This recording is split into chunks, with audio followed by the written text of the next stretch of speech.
Shalom. Oke, saya mau lanjutkan seri khotbah tentang akselerasi. Ya.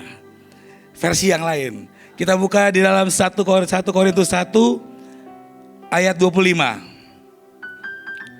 1 Korintus 1 ayat 25, minta tolong media munculkan. Ini sisi akselerasi. Kita baca sama-sama 1, 2, 3. Sebab yang bodoh dari Allah lebih besar hikmatnya daripada manusia. Dan yang lemah dari Allah lebih kuat daripada manusia. Bapak Ibu, kalau kita baca firman Tuhan ini merupakan suatu kalimat paradoks. Ya. Apa itu paradoks? Paradoks adalah suatu pernyataan atau suatu situasi yang seolah-olah bertentangan dengan kebenaran atau pendapat umum yang biasanya, tetapi sebenarnya di situ mengandung kebenaran. Ya, saya ulangi, paradoks itu adalah sebuah pernyataan atau situasi atau kondisi yang seolah-olah bertentangan dengan kebenaran atau yang pendapat umum biasanya, tetapi sebenarnya mengandung kebenaran. Coba kalau direnungkan, sebab yang bodoh dari Allah, ini seolah-olah bodoh dan kata lemah dari Allah. Sementara ini logika kita nih selalu digiring kepada sesuatu yang wow, yang supranatural. Bahkan kita otomatis selalu mengikuti bagaimana cara bekerjanya. Untuk kaya, untuk menang, untuk sembuh. Ini waktu saya berkali-kali, Tuhan, ini apa sih firman-Mu ini? Sebab yang bodoh dari Allah. Saya mau bilang tuh, Bapak Ibu ya, justru yang namanya akselerasi itu dimulai dari hal-hal yang sepertinya tuh bodoh dan lemah. Ya. Saya nggak bilang kita ini harus jadi seperti itu, enggak. Tapi ini sedang menjelaskan ya, bahwa kok ada ya yang dari Allah itu bodoh dan lemah. Karena biasanya kita ini selalu digiring kepada yang wow, supranatural, yang keren, yang ajaib. Tapi di sisi lain Tuhan itu juga sedang mengajarkan kepada umatnya yang percaya bahwa aku juga ada di sana loh. Ya, makanya berbahagialah orang yang memperhatikan orang yang lemah. Karena karena Tuhan akan meluputkan dia pada waktu celaka. Mazmur 41 ayat 2. Berbahagialah orang yang memperhatikan orang yang lemah, seperti tadi yang Bu Imelda lakukan dan mungkin Bapak Ibu semua buat. Tuhan akan meluputkan dia pada waktu celaka. Bapak Ibu menyadari gak sih, semakin kesini tuh banyak sekali orang-orang tuh yang sedikit kekurangan, terlemah. Bahkan di hidup anak-anak saya pun juga. Mana ada bapak bilang, Pak, anak saya gak sekolah karena gak punya uang. Bagaimana ya solusinya ya? Lah, nanya sama ini punya orang tua, tapi ya udahlah, memang dia mau ngomong sama siapa lagi kalau bukan sama pemimpinnya gitu ya. Curhat, curcol dan sebagainya. Tiba-tiba sisi manusia saya lah, dengan mungkin, yang punya anak siapa? Tapi di sisi lain aku juga tahu, waduh, nggak boleh gitu. Mari atur nada emosi semua dan bagaimana ya, coba kita duduk dulu, kita ngobrol dan sampai udah gini, nanti saya utus guru saya, nanti bawain sesuatu dah. Benar ya Pak? Wah, ternyata itu yang ditunggu ya. Waduh, ini baru satu, belum yang lainnya.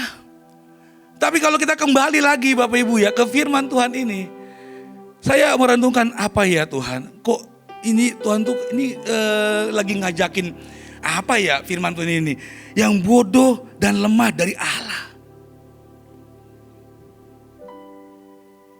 Ada sesuatu kelemahan yang bersumber dari Tuhan, namun justru lebih ampuh dan kuat daripada kekuatan manusia.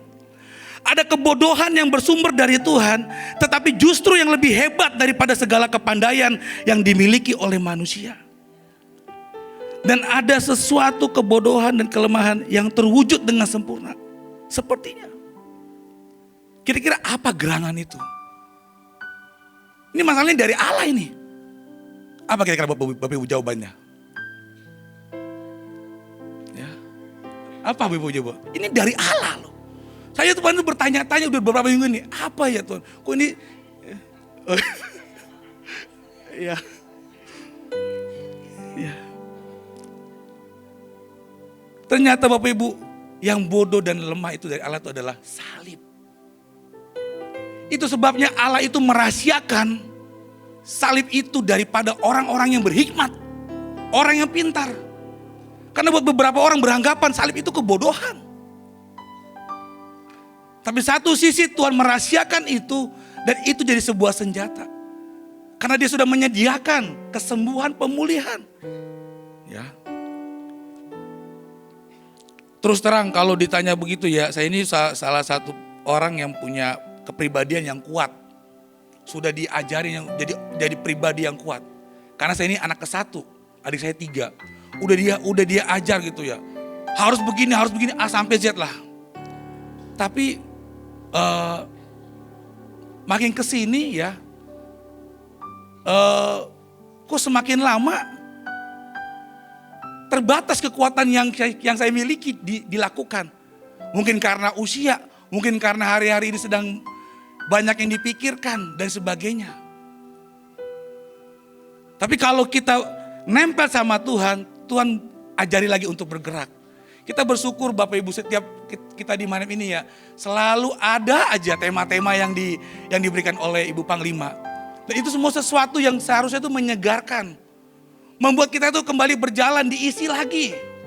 Ya, apalagi tentang hari ini kan tentang terus belajar tentang apa tuh tanah, pohon, dan ukiran jiwa. Nah, kembali lagi yang kepada salib Bapak Ibu. Ya, makanya saya ajak Bapak Ibu kita tadi nyanyi lagu salib, declare. Dan memang sesungguhnya karena salib kita bisa hidup. Sebab di dalam itu ada darah yang begitu sudah nyatakan. Buat siapa yang percaya, ya kita punya pergumulan dan sebagainya. Supaya kita kuat Bapak Ibu. Ya. Kemarin waktu kami pulang gereja, kami ngobrol-ngobrol ceritanya di rumah teman. Tanpa sadar yang pemilik rumah itu bilang begini sama saya, Bang, tahu nggak pohonnya di sebelah Bang ini? Kenapa? Pernah Bang doakan, sekarang coba lihat kering. Saya kaget, wih, iya. Dulu kata anak saya ini kan angker. Tapi waktu kita sedang ada waktu itu ibadah keluarga, Abang doakan cuma minyak urapan kita, Abang saya lihat, Abang bikin salib.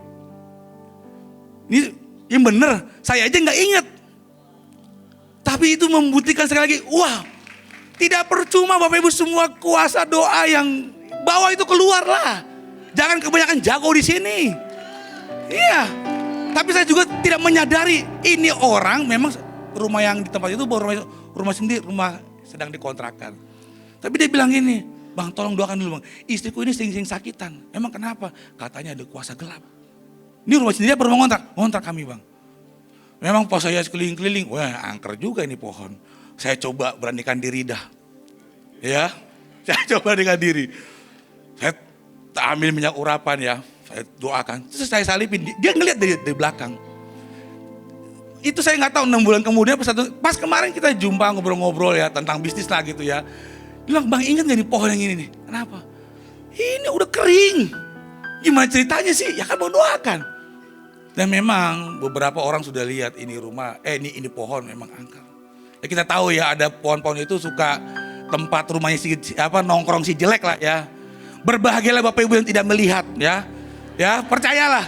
Ini kalau saya bilang emang tahu dari mana ini saya punya anak masih di bawah 6 tahun dia selalu ngelihat itu si jelek kalau habis maghrib suka naik turun ya gangguin dia hembuskan tuh entah apa sesuatu hembuskan iya wah tapi itu sesuatu yang ajaib Bapak Ibu kalau bersama dengan salib Kristus amin supaya Bapak Ibu supaya kuat kita lanjut lagi ke Roma 15 ayat 1.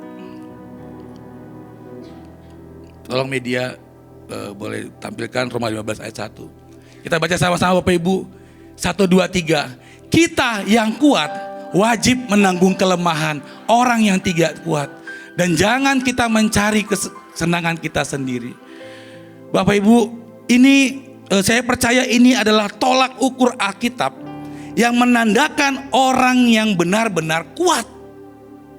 Seberapa kita ini menanggung kelemahan orang yang tidak kuat di sekitar kita. Ini merupakan sesuatu yang sulit ya buat saya juga ya.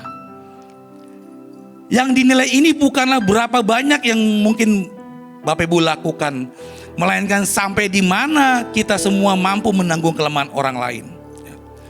Semua orang pasti merasa bangga dengan setiap pencapaiannya, atas setiap kemampuannya dalam pelayanan, dalam perjalanan hidup, dalam hal pergumulan atau apalagi kalau berhasil bisa memecahkan segala macam berbagai persoalan. Tetapi pada kenyataannya untuk mencapai hal-hal itu sebenarnya tidak perlu kekuatan rohani. Ya. Saya percaya bahwa kekuatan rohani itu justru diukur oleh Allah dan oleh Alkitab dari seberapa besar daya tahan kita dan sabarnya kita menanggung kelemahan orang-orang lain untuk supaya sembuh. Ya. Biar ini Bapak Ibu, waktu kita datang kepada salib, membawa setiap bangsa-bangsa, setiap pergumulan, setiap orang-orang yang kita kasihi. Karena di sanalah Tuhan curahkan kekuatan. Ya. Pemulihan, ya. Yang terakhir Yohanes 14 ayat 11. Yohanes 14 ayat 11. Kita baca sama-sama 1, 2, 3. Percayalah kepadaku bahwa aku di dalam Bapa dan Bapa di dalam aku. Atau setidak-tidaknya percayalah karena pekerjaan-pekerjaan itu sendiri. Yaitu pekerjaan apa salah satunya? Salib itu sendiri. Kalau Bapak Ibu sepertinya rasa-rasanya tekanan udah begitu kuat ya. Pergumulan terlalu berat ya. Bahkan untuk percaya sepertinya sulit. Mari Bapak Ibu, setidak-tidaknya mari datang percayalah kepada pekerjaan-pekerjaan yang Tuhan Yesus sudah buat kita semua.